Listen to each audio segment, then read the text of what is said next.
Welcome to this week's episode of Women's Cricket Chat with me, Georgie, and Alex. And I'm absolutely buzzing to say we are joined by the wonderful, in a really resplendent jumper. For those of you watching on the video, it is quite something. For those of you on the podcast, you can use your imagination. But today we're joined by Melissa Story. Welcome to Women's Cricket Chat. Thank you. I'm glad to finally be on and be met with such a nice description of my jumper. I mean, you're definitely affirming the fact this was a good purchase. Yeah, well, we have just heard before this that it was a charity shop purchase, which puts it even higher up because, you know, we're all anti-fast fashion too. So actually you're doing good for the planet and you're doing good for the visuals. It's a win-win situation. So thank you so much for joining us today. Obviously, we just want to chat through all things your cricket life, commentary, playing, and just casually training to be a lawyer at the same time, you know, because as if you didn't have enough to do with your time. So if we could just kick things off with how did you first get into cricket? I mean, it's all down. I've got a very cricketing family. My dad played every Saturday at the club, which meant my mum was either scoring, doing the tees, and at some points I think going fine leg to fine leg when they were one short. So, you know, she was a pro fielder on the boundary. And it just always meant me and my sister were down at the club. We were running around the nets. And I think, as you see with most kids, as soon as they found the tennis ball, they're entertained for hours. And from there, I just got into playing age group cricket. I think about as young as you can, around like the under 11s mark. Got into the Wiltshire setup, which was pretty fun. Stayed there until, oh God, this is going to test my knowledge, when I was 17 maybe.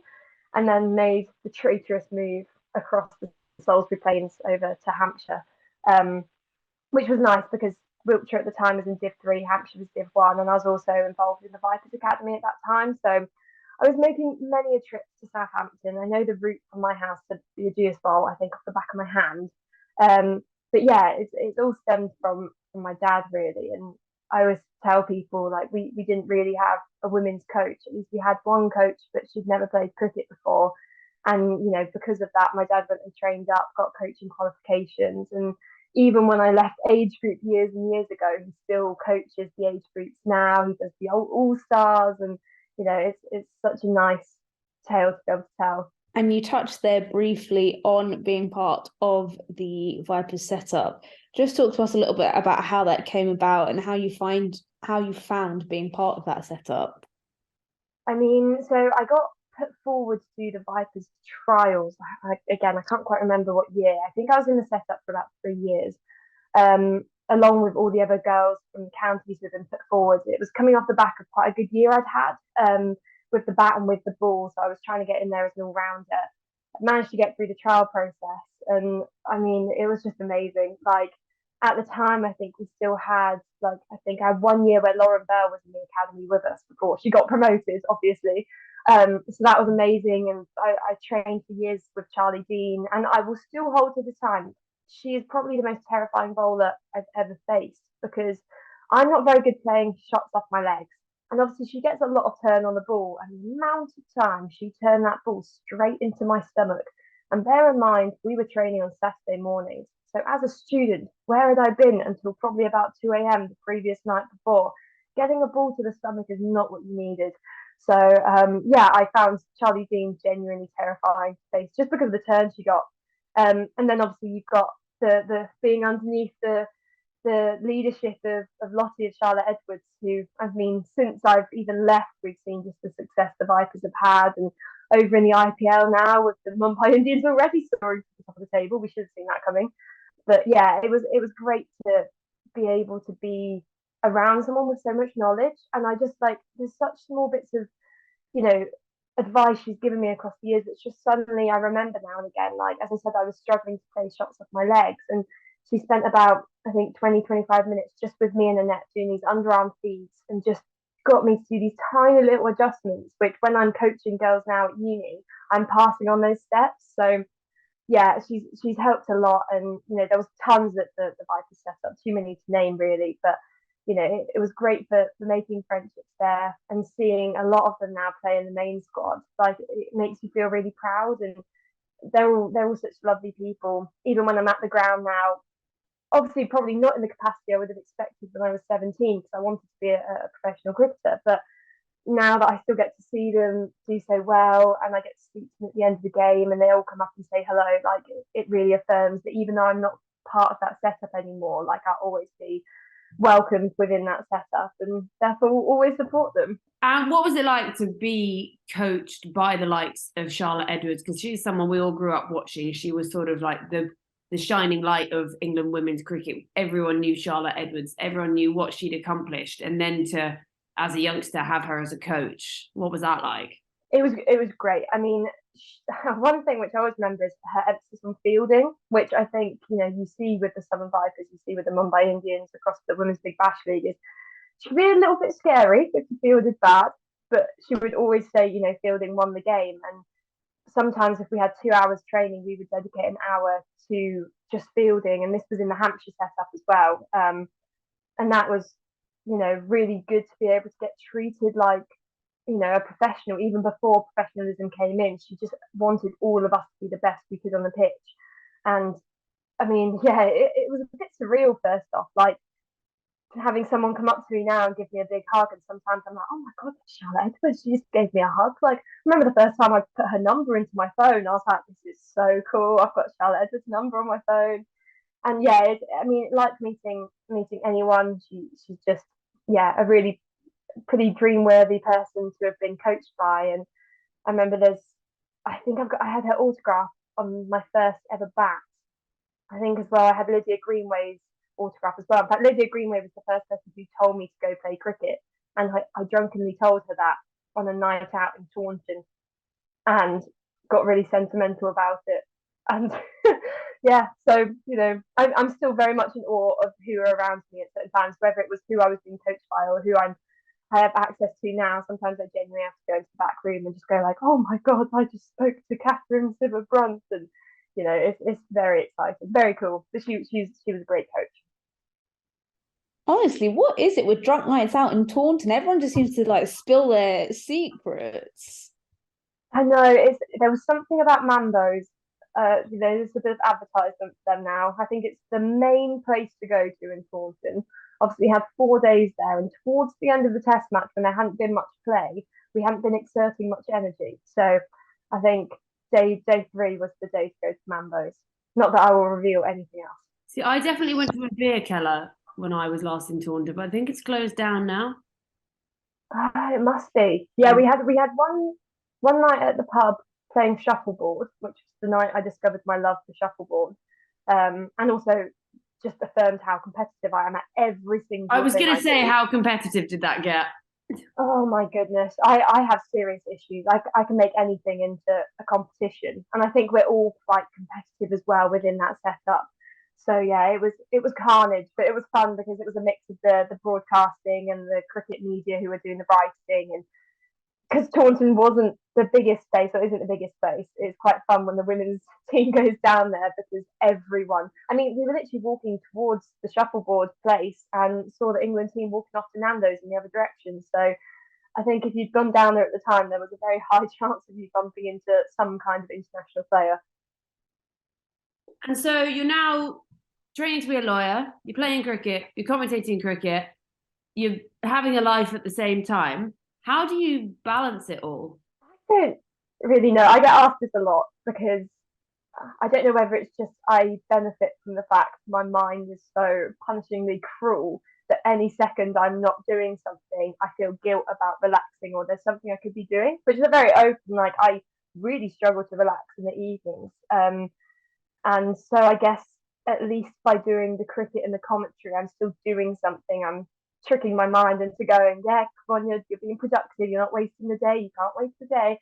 But obviously it doesn't feel like work, whilst compared to the exams and revision I'm doing right now, do feel a bit more like work. But I just love it. I love to stay busy, it keeps me happy. And it's just, I love a challenge as well, which is so cliche to say because that got me through a lot of law applications, but I do really like a challenge. And I remember I went up to Durham for the women's T20 last summer, when I think there was a few complications around the Queen's funeral. So we had to do a few reshufflings of who was going up there. Drove up there, nightmare journey, flat tire, contact lens fell out, rain and darkness along the way.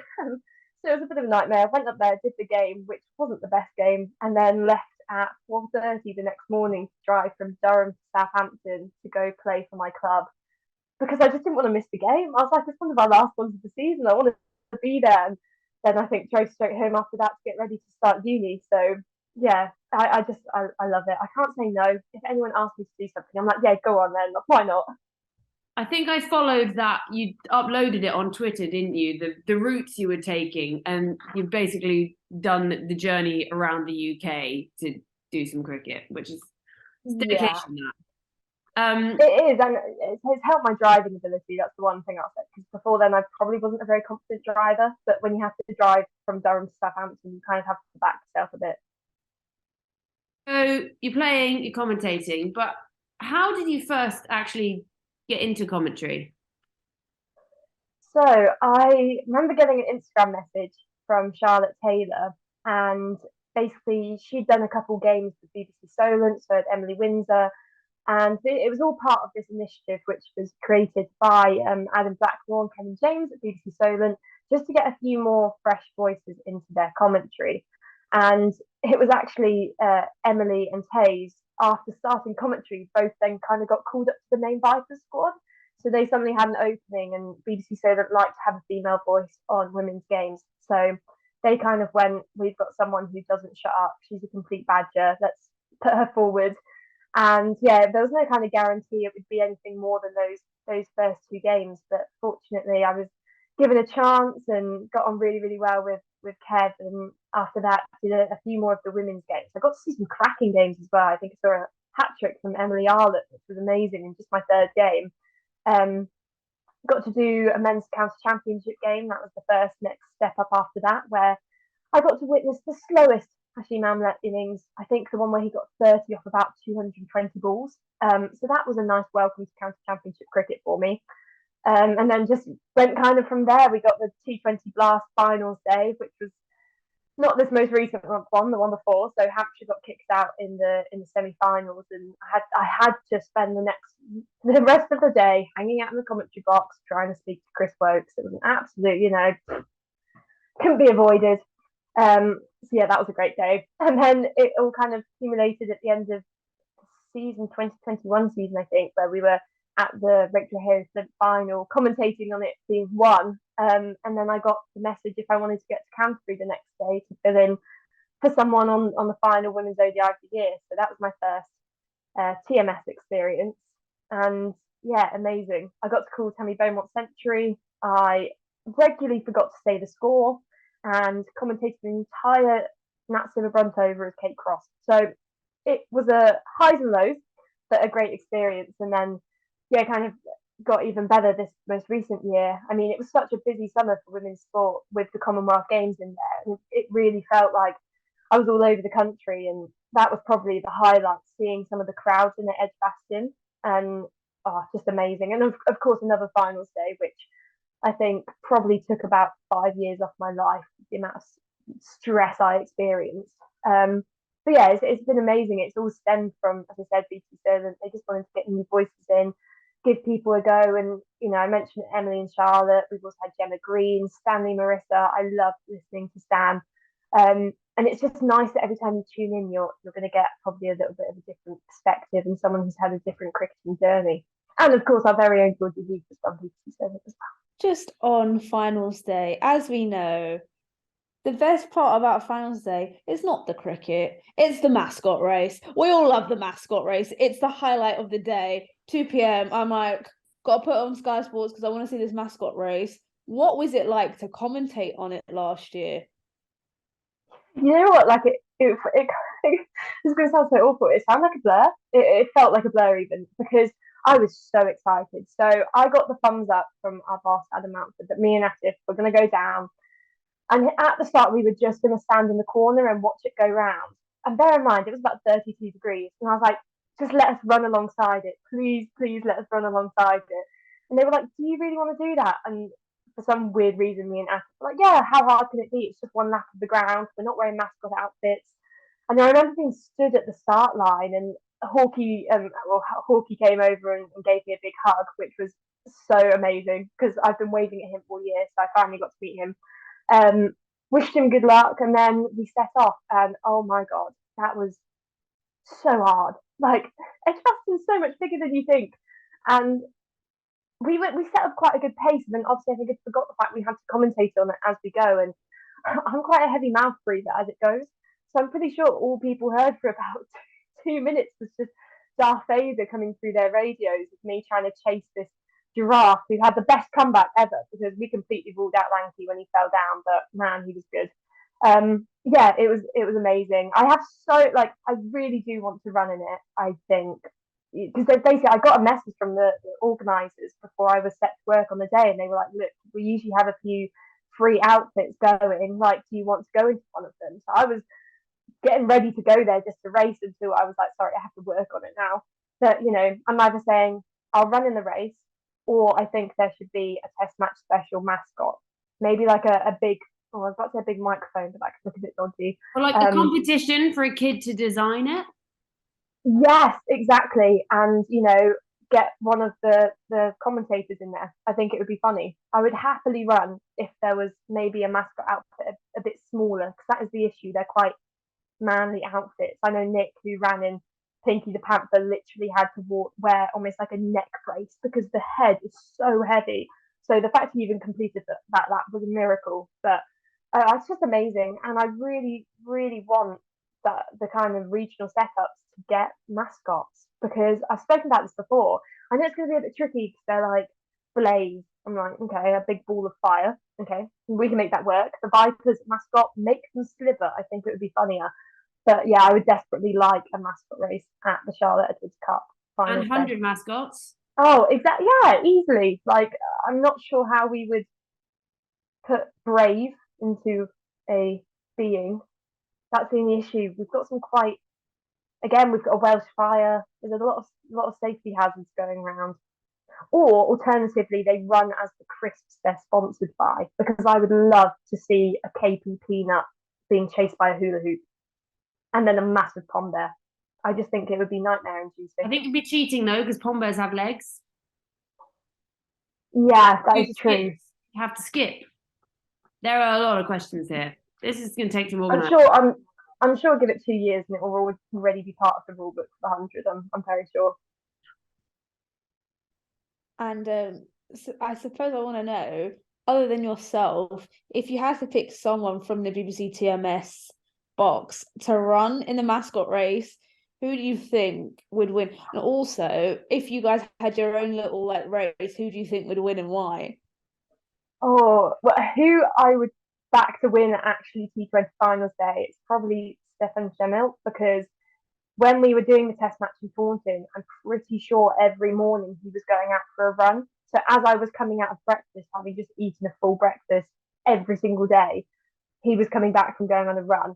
I'm pretty sure he's really active. So either Stefan, or I guess, if Izzy Westbury was happy to come back for the day, she runs, 10Ks for fun. So either of those two I would back to win in the actual race. But I mean, oh goodness. But if we were all to race each other, I mean, I think unfortunately maybe a few of the older commentators may be a bit disadvantaged. I'm not ruling out Hartley, because she's a proper athlete still, even though she may joke about it on air, but I reckon she would be sneakily quick. So you haven't got your money on Norcross? I don't know. It depends whether the authorities are chasing him for defamation cases, or someone's stolen his bottle of wine. Exactly. I think those might motivate him to just bolt for it. But I think I would come in a comfortable middle. I wouldn't want to draw attention to myself. I wouldn't want to embarrass myself by going a bit too fast out of the blocks. But yeah, maybe Hartley or Elwes, I reckon, might. As they've got the professional athlete card, they can trump us. And so it sounds like you do have some pretty good times in the commentary box. Obviously, the idea of a mascot race, even better. What would you pick out as like maybe one of the best times you've had in the commentary box, either at TMS or doing Vipers or Commonwealth Games? And also, what's been some of the hardest stuff? Oh gosh. Okay, I'm not going to be able to have one favourite moment. I think the very obvious one for having a lot of fun was this last finals day with the no ball on the last ball, because it was just hilarious. Like, I continued to speak, but I wasn't thinking about what I was speaking because it was so funny seeing this ground completely immersed in smoke, with the umpire still having his hand or his arm held out, all the Hampshire players dropping to their knees and the Lancashire players celebrating. And Kev next to me just hadn't looked up yet, and I was trying to elbow him to get his attention and pointing at the board, and he just didn't realise. And I think it took him about 10 seconds to realise it had been a no ball. But even the T20 experience before that was a lot of fun. I think it's nice because you get all of the county teams have their own commentary boxes as well as the TMS one, so there ends up being about 5 boxes going along the front, all with different regional teams in, and it's lovely to see everyone from around the circuit, and you get to be incredibly biased with your coverage because only really Hampshire fans are going to be listening to you. So I think I accused about 7 players of cheating across the Drayshire that day. Probably shouldn't have, but hey, the Hampshire fans would have liked it. The Commonwealth Games was just a whole laugh for all of it because, I mean, we were like little kids when we got there. We were so excited. I think it was me, Charlotte Smith, our producer, Hartley, and Elvis. We went and raided the Commonwealth Games store, bought loads of stash, got back up to the boxes and changed into all our kit. And it was quite a funny moment because up in the Edgbaston commentary boxes, you have pictures of all the great commentators, and there's a picture of, you know, the classic kind of team from the 80s, I'd say. And we were just like looking down on us now. They're just going to see four women running around the box wearing tons of Commonwealth Games kit with a big cow on it. So probably not what they expected for the future of TMS commentary, but I think it's wonderful. But that was such a laugh. We just ate tons of snacks the whole time, covered some very good cricket, and you know, got really, really close in those 12 days. So it was really nice to get to know everyone more. Yeah, I mean, the only last one I would say is probably every single time I've shared the box with Norcross, because I find him the funniest person just in the world. I think next to anything, I just want to go sit next to Norcross because I find him hilarious. He also gives fantastic advice, really, really good advice. But yeah, just the loveliest, funniest person you'll ever meet. So yeah, anytime I get to go on air with him or have a chat with him at the game is just great. I've just remembered the second part of the question with what times have been hard. It's always, I think it's always hard adjusting between the formats. You have, you know, one day I might be doing county championship in which you've really got to get the tone right, and also I guess the audience is a bit different to the one you'll be getting for the women's games on TMS. It may be a bit more of a traditional audience, maybe a bit older, and sometimes I haven't got the tone right, and you get criticism for it, and obviously criticism sticks in your head, and you've gone, oh my god, I've messed up completely. People hate me. So I think getting the tone right for county championship can be a big struggle, particularly when there's not much going on in the game, and you want to have fun and you want to talk about the cricket. You also don't want to talk about the cricket, and you'll never please everyone. You've got some people hate when you diverge away from the game. They don't like any nonsense chat, while some people love the nonsense chat. I personally love the nonsense chat. So finding the balance is absolutely key. And I think then for the shorter games, you have the complete opposite difference of you've just got to stay so alert to everything that's around you and make sure you're giving the big moments the praise they deserve. Because I remember one of my feedbacks I got when I had a bit of commentary advice was when I did that first ODI for TMS and I did do Beaumont Century, I listened back to it and I didn't really build up to it at all. And when I did it, I didn't, really describe what she was doing. I wasn't, giving people a picture of the crowd's reaction. It was at her home ground. And there's so many things that in hindsight you go, oh, I could have done that a lot better. So I think for me, it's always reminding myself, as soon as someone gets into the 40s or the 90s, I would put a massive note in front of me, be like, get hyped, and then kind of start building up and hoping that the audience get excited with you about whatever big moment might be coming. But yeah, it's hard to get the tone, and I'm imagining as well it's going to be very hard for me to go back into commentary. I think I've got my first commentary in a month now, and I've had one game I think since September, which was the Under-19 World Cup, and I wasn't 100% happy with my commentary in that, because you are getting back into it, and then I've also had another big break since then, so it's definitely going to be thrown in the deep end, I think, when I have to go back and do that day one. I think it's Hampshire versus Notts, and just make sure I get the basics right, get the tone right. It'll probably be a bit of a challenge. Oh, and don't swear, as always. Number one Melissa rule: don't swear. Don't mix up And Catherine to the Brunt's name. oh yeah, well, I definitely heard someone refer on the World Cup the other day, or on the WPL, to Nat as Natalie Brunt, and I was like, you know what, it's almost there, I guess. But yeah, I guess that's.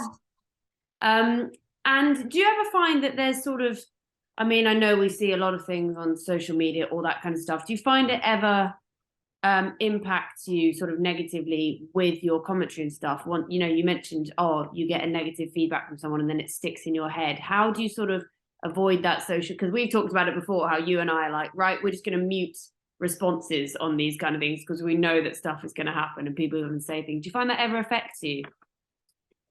Yeah, I think it affects everyone. I've had some really great chats.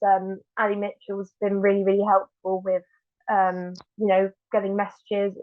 Hartley's also been great. Because whatever you do, you might be getting 99 nice messages to every one nasty one, but your brains just work like that. You'll remember the nasty one. And I remember, I got an email through doing County Championship, which was to the BBC Solent, and it was it was headed my name. So I was like, oh goody, here's some big hyping up. It wasn't. It was 3 paragraphs about how they thought I was an idiot and compared me to a donkey. So at first I just kind of laughed. So I feel like with any kind of like thing, it's like when you fall over, you kind of laugh and you're like, oh, okay, it's fine. But then I could feel it impacting what I was doing for the rest of the day, and I was doing the next day as well. And I just kind of lost a bit of my spark, and I was, tiptoeing around because I just suddenly was like, I don't want to upset these kind of people. Maybe I just want to stick to the cricket. I don't want to risk upsetting anyone with my style. But you can't do that. I think that was quite early on in my commentary, and as I say, it's still the example I use because I still remember it exactly. And yeah, they will always stick with you. You've just got to, and I guess as I do more games, you'll only probably get more kind of negative things. Hopefully not too much more, but you will get more. And it's just you just having to remind yourself, this person's chosen to take time out of their day to write in this email. Or there was one where a person kept making different accounts to zoom in on a picture of my nose and send it in with me, saying that I had a big nose. And I was like, I've already, I've laughed with my friends about the fact that I look like a claymation character from Wallace and Gromit before, and you can't get through this skin. But yeah, block it out. These people are wasting their time doing things to just try and ruin other people's days. And when you put it like that and just think how sad it is, now I just have no hesitation in blocking people. I have no hesitation in blocking anyone who posts anything sexist, anything racist, anything transphobic underneath any positive post on social media, which is meant to be, bring out compliments and kind words. If someone's got the time to write something negative, then I'll just block them now because they're not worth occupying any time in my mind. I also find people who feel the need to do that, if they've got so much free time on their hands, they're obviously jobless, because why would you like, what purpose in life do you have to set up a social media account trolling someone's nose? Like, that's so bizarre. Yeah, and Alex does not take them well. Alex will reply. When I've had people say things to me before, she's like, right, I'm going in. I'm like, okay, Alex. I just get into arguing. I just think it's so unnecessary. Like, you don't know what battles people are fighting and stuff like that. So like when they come for Georgie, it's like, shut up. They're always like, you need to eat a burger. What she's a vegetarian? What she's vegan? What she can't eat a burger? Like, do you know what? Why it is so ridiculous? Why it's also, as I said, it's attacking someone. For example, with Georgie, attacking someone who's using their platform for only good things. And the one decision you've made in your day is just attack something nasty. There's much better things to do. Go outside, touch some grass, breathe in fresh air, just put the phone down. I think there should be a 3-strike limit that when people tweet nasty things, as soon as you're blocked by a certain amount of people, a certain number of people, that's your Twitter account gone. Because I just certain people, I'm like, you see them commenting the same kind of trash underneath tons of female broadcasters posts and stuff, and it's just like, just get rid of their accounts, please. But I don't think Elon Musk will be too keen to do that. If anything, he will probably want more of that. Away from the trolls, I wanted to know, Melissa, what has been, well, I suppose, what format do you enjoy commentating on the most? 50 over, the perfect mix of going off for little stories and being able to have a chat. You have enough time for that back and forth kind of dialogue between you and the summariser. I think even though I love doing the longer format stuff, I haven't had enough practice in it yet. And until there's more women's tests, then I won't. So fingers crossed we get a few more of those, and obviously not involved in the men's stuff yet. And then T20, even though it's a lot of fun, it's so stressful. Having to, get enough time to your summariser to say their point and keeping an eye on the constantly changing field. And then during the hundreds, the pure stress of just not saying the word over is, just challenging. So I think 50 over, I mean, I've always said in the women's game, I love that the 50 over is almost the pinnacle. And even though I do want more women's test matches, I don't think that, people should be, just because in the men's game, test matches are the pinnacle, I don't think it necessarily has to be the same in the women's. And especially if we look to the men's game and say, actually, the 50 over format, people are saying it's dying. It might be in the men's, but it's certainly not in the women's. So if the women can become, the main kind of players of the 50 over format, I think it would be really good for them to be able to stamp their mark on it, because I think they play the 50 over game a lot better than most men's teams do now as well. I think the women's game has the pace of 50 overs, down and sorted. And you mentioned, the role of being a woman commentating, and that you want to, you commentate on women's, but you do men's as well. Do you ever find it sort of harder that you almost have to make your voice heard more as a woman in that space? And has that changed since you got involved?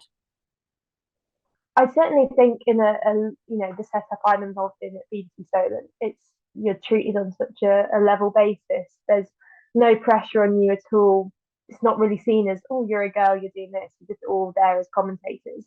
I do feel in other situations, still there's that pressure that you have to be better than your male colleagues next to you, because then suddenly you've got, you're already being held to a higher standard. You need to do well just for people to accept you being a commentator. Like, she's good enough. She's good for a woman. You get that said to you so many times. Like, oh, I don't like other female commentators, but I like you. I'm like, that's not a nice thing to receive, because it's just such a weirdly backhanded compliment. So yeah, I feel like there's a lot more pressure, certainly, to just make yourselves heard. And also because I don't have any professional playing experience, you've also sometimes, got people saying like, what's your qualification for saying this then? And I'm like, well, one, I watch cricket every single second of the day and don't have any friends who don't leave the house. But secondly, I'm like, there is most of I feel the female broadcasters, it is getting better, but most of them are ex-players. And it can sometimes be a bit hard to see yourself if I play club level now and go, how on earth are people going to listen to me or care about my opinion? But then if we look over to, the men's commentators, Simon Mann, Henry Moran, Dan Norcross, they weren't professional players. And, they've been able to get through.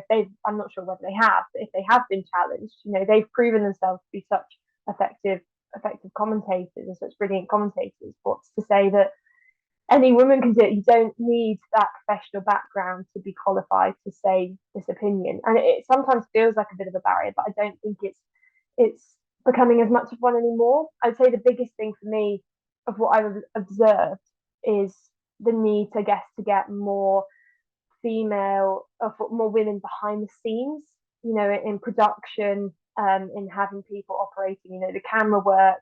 I think especially actually in the written media, I think, there's such an asking for more female writers to be given an opportunity. Because when you walk into the press box at Edgbaston, or at most of the grounds I go to, my number one favourite thing to do is annoy the written press.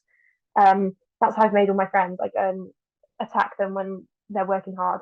But yeah, you go down and there's like, I think it's the 20 finals day, there'll be like 5, 6 women. It needs to get better. And I think, it is getting better. We saw Sonia Trigg went over to Pakistan to go write on the men's test tour. That was amazing. I was so proud of her.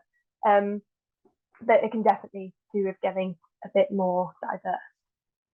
And you've got the likes of Charlotte as a producer, and she's fab. Oh, Swifty is probably actually one of the biggest influences, I think, across this last year. She fills me with a confidence which no one else can get out of me. I'm very prone to, if there's a quick innings break or there's a rain break, just being like, I can't do this, or I don't feel as if I'm experienced enough to open up the show. And she's always just like, you're doing it.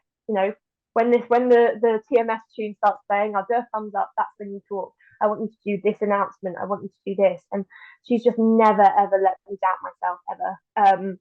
She's become literally one of my closest friends.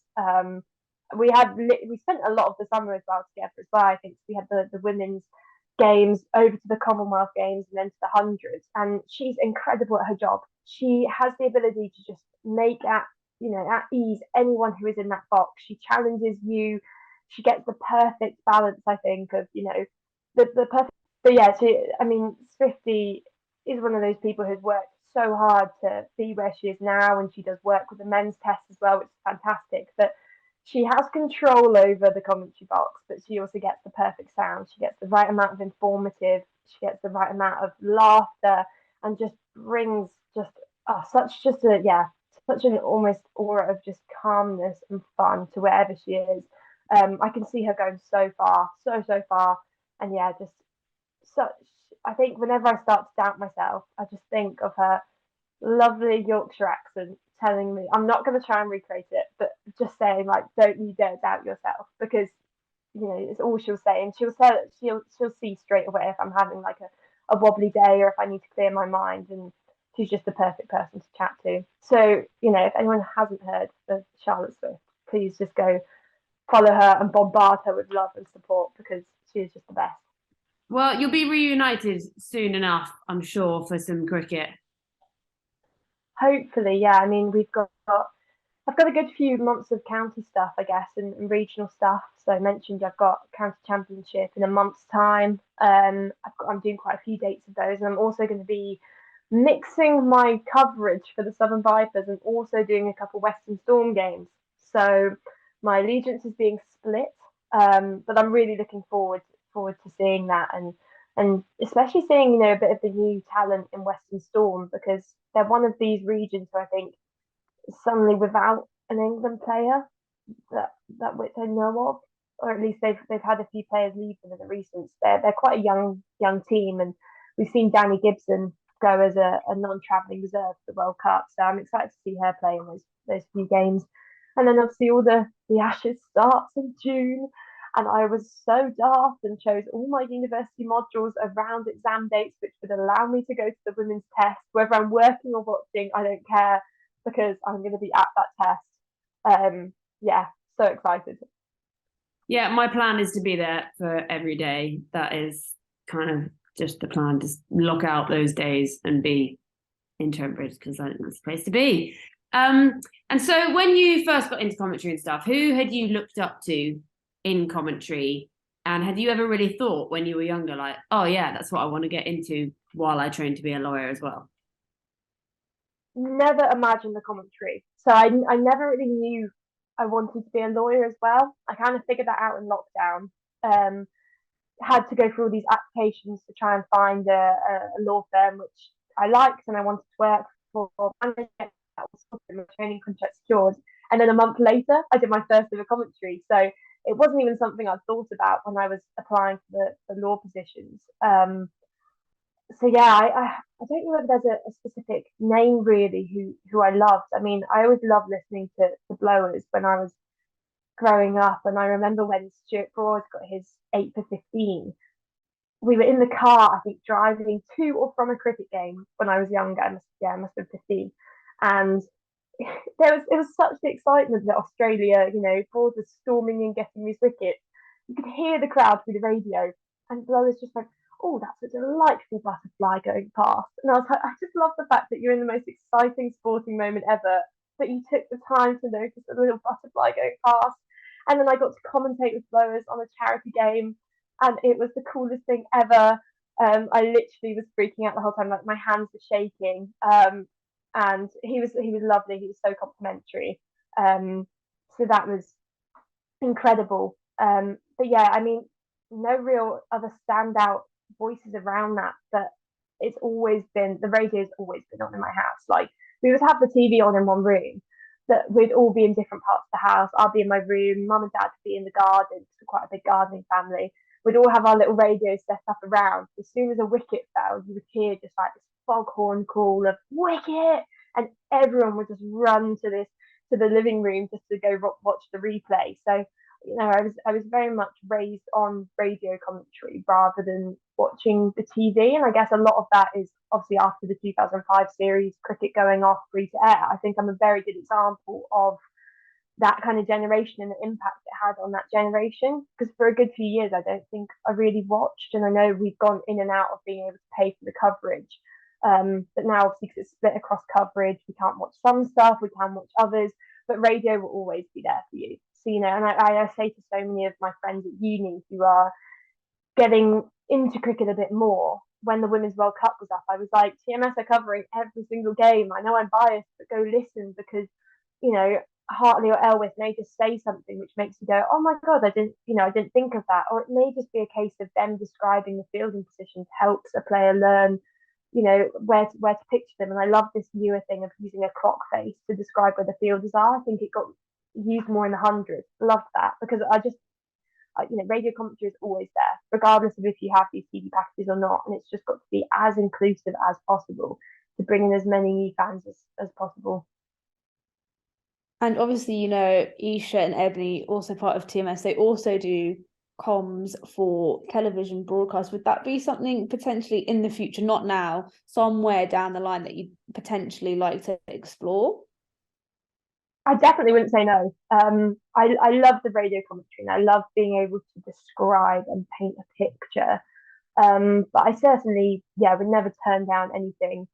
I think they would have a lot of work cut out getting me in front of a camera because I'm constantly wearing tracksuits and my hair is never brushed. My hair's only looking this nice because I just got out the shower because I had an exam this morning and I sweat so profusely throughout the 3 hours. I had to go straight to the shower. Bit of TMI for you there. But yeah, I would definitely be happy to.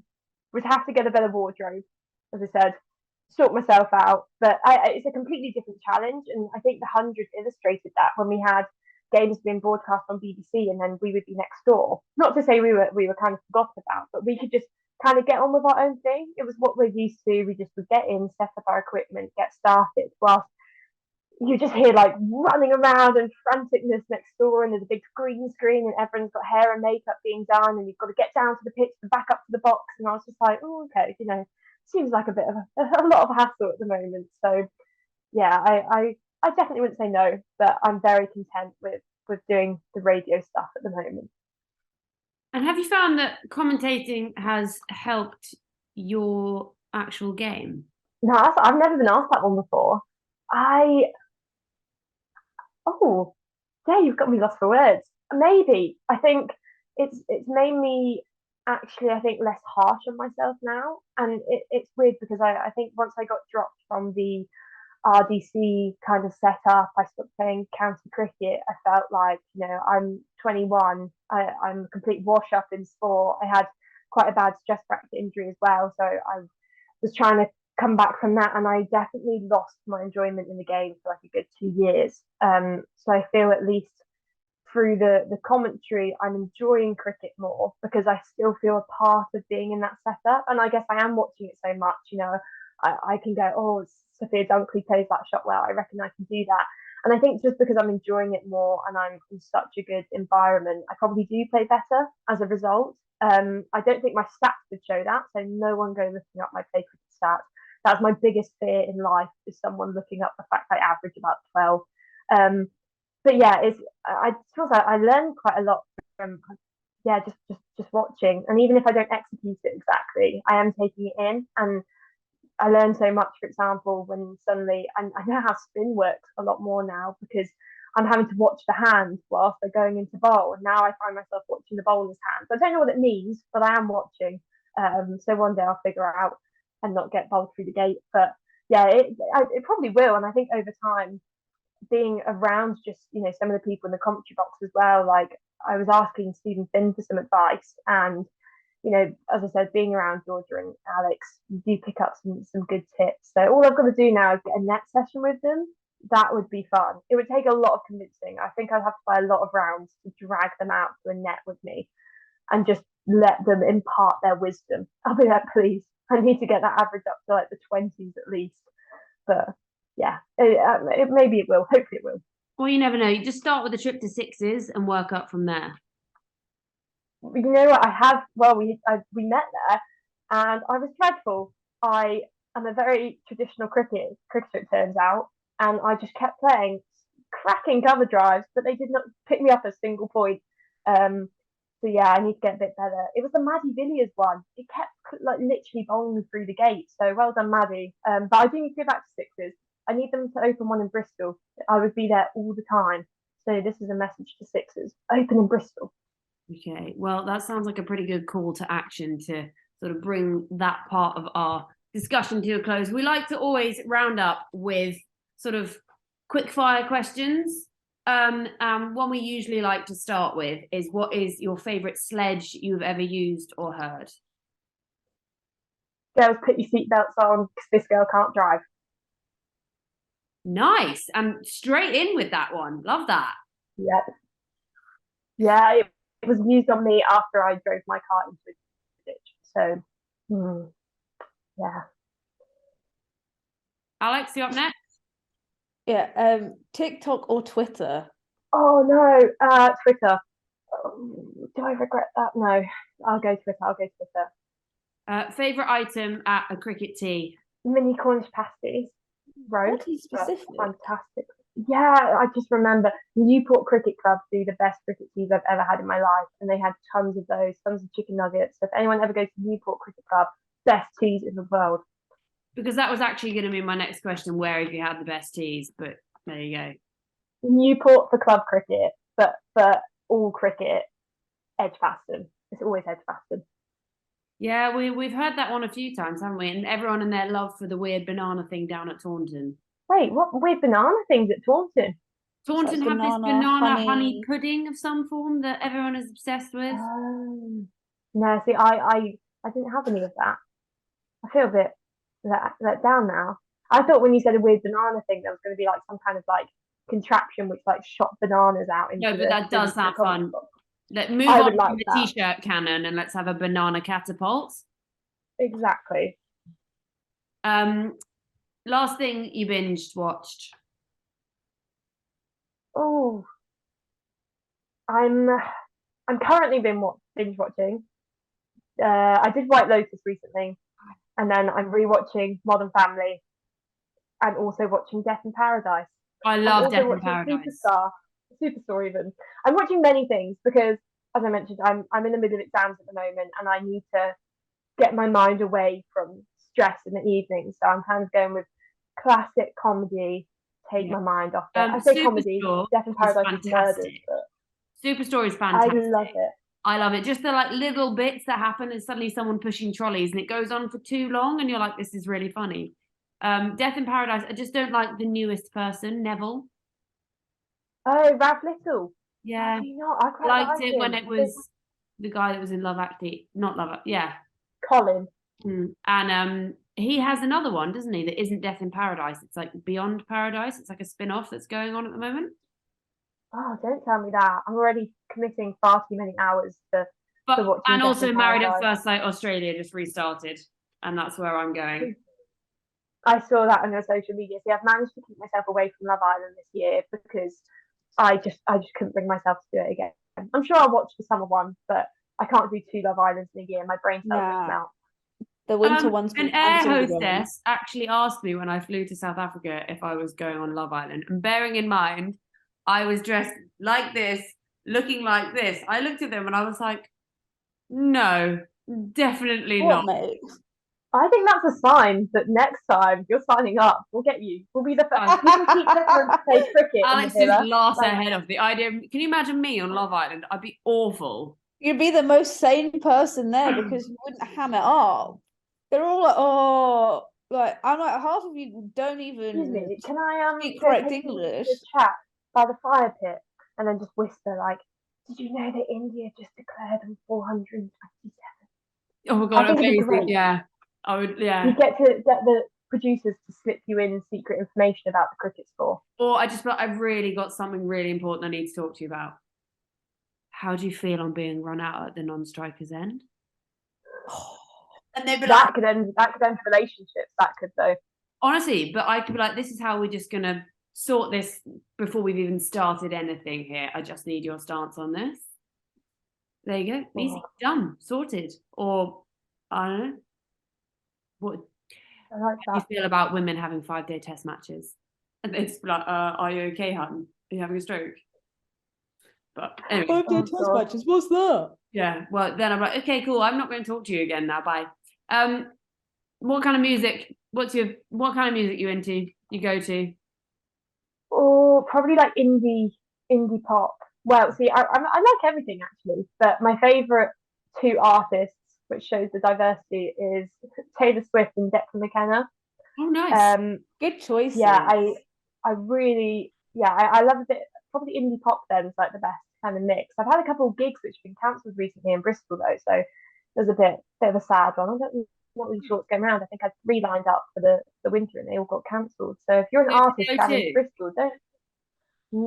Yeah, somewhat O2, somewhat Motion. I was meant to be going to see Dayglow, who again is one of my favourites, and they just cancelled just before. I was like, what are you guys doing to me? Like, so I'm not really a festival person. I don't like camping. So Love Saves the Day. Love Saves the Day gig. festival is great because it's not an overnight one in Bristol. Love Saves the Day.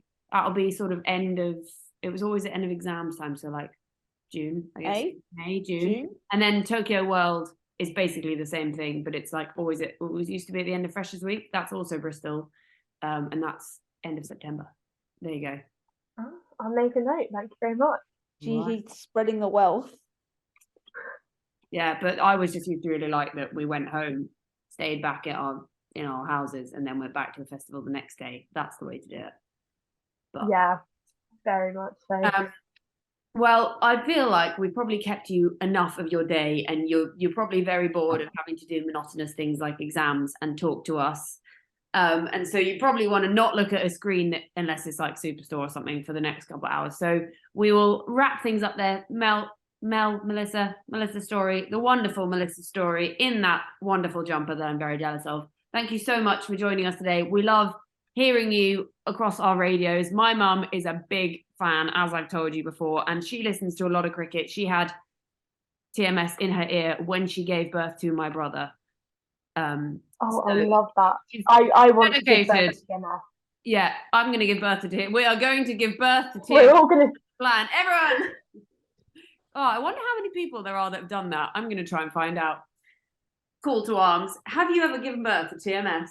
Let us know. But thank you so much for joining us. It's been absolutely fab to chat to you, and we love hearing you on our radios. And we're buzzing for what? Just around a month's time, and you'll be back on the airwaves, and that means summer is finally here. Yeah, thank you so much, guys. It's been lovely to chat to a podcast I've wanted to be on for a long time. We finally made it work. And yeah, you've offered a great distraction from revision. I've loved it. Cool. Well, thank you. Also, so much. Melissa, if you've got any trolls, send them my way. I'll sort them right out. And also, where can our listeners find you on social media? Oh, here we go. So you can find me on Twitter at Melissa G Story. You could find me on Instagram is at _Melissa Story _. And do you really want the TikTok? The TikTok's linked on the Twitter. So if you desperately want to see me try and make cricket related content, and you'll know where to look. So those are the two main ones. Amazing. Well, thank you so much. And I'm sure you're suddenly going to get a heap of TikTok followers. Hope so.